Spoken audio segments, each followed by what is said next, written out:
Hi there, Brian here. Welcome back to the Cash Flow Desk. Today we are diving into revenue forecasting for subscription businesses. If you're running SaaS, membership services, or any recurring revenue model, this is probably one of the most critical skills you can master. Here's what we'll cover: the key metrics that drive subscription forecasting, how to build a reliable model, and some common pitfalls that can throw your projections way off track. Revenue forecasting for subscription businesses is different from traditional models because you're not just predicting one-time sales. You're working with recurring streams that compound over time. The foundation comes down to three core components: your existing customer base, how much they're paying, and how that base changes month to month. Think of it like a leaky bucket. Water flows in through new customers, but it also leaks out through churn. Your job is to predict both the inflow and the outflow accurately.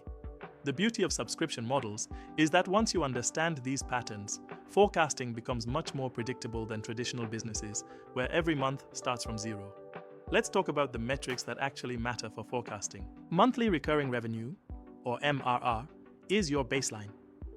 This is the predictable revenue you can count on each month from existing subscribers. Then you have your growth metrics: new MRR from acquisitions, expansion, MRR from upgrades or upsells, and churned MRR from customers who cancel or downgrade. Customer acquisition rate tells you how many new subscribers you're adding each period. But here's the thing: this needs to be broken down by channel and customer segment because different sources often have different lifetime values and churn patterns. And finally, churn rate, both gross churn and net churn. Gross churn is the percentage of customers who leave. Net churn factors in expansions from existing customers, which can actually make your net churn negative if expansions outweigh losses. Now, how do you actually build a forecast with these metrics? Start with your current MRR as the foundation. This is your guaranteed baseline, assuming zero new customers and zero churn, which obviously won't happen, but it's your starting point. Next, layer in your acquisition forecast. Look at historical trends, seasonal patterns, and any planned marketing campaigns or sales initiatives.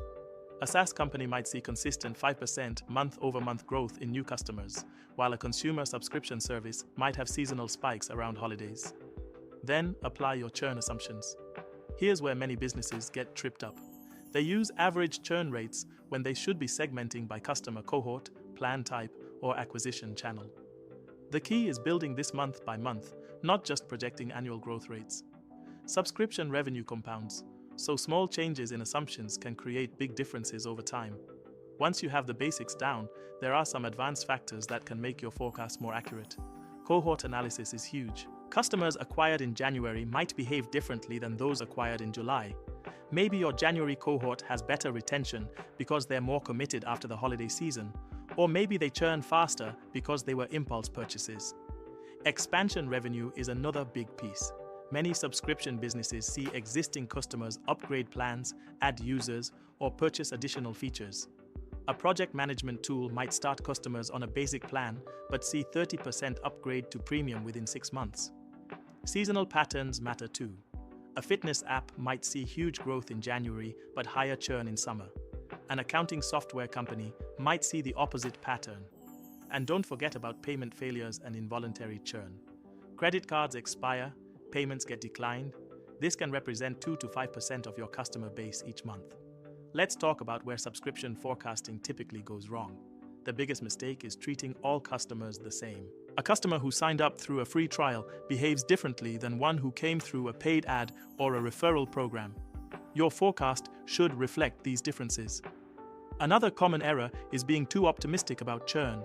It's tempting to assume retention will improve over time, but unless you have specific initiatives in place to drive that improvement, historical patterns are usually your best predictor.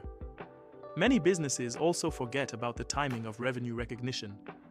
Just because someone signs an annual contract doesn't mean all that revenue hits your books immediately. Make sure your forecast aligns with how you actually recognize revenue. Here's the bottom line: a good subscription revenue forecast isn't just about predicting numbers, it's about understanding the levers you can pull to influence those numbers.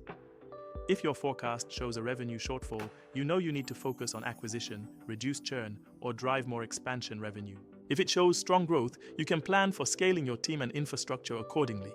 The most successful subscription businesses update their forecasts monthly and track actuals against projections to continuously refine their models. If this was helpful, hit like and subscribe. Thanks for watching. I'm Brian, and I'll see you in the next one.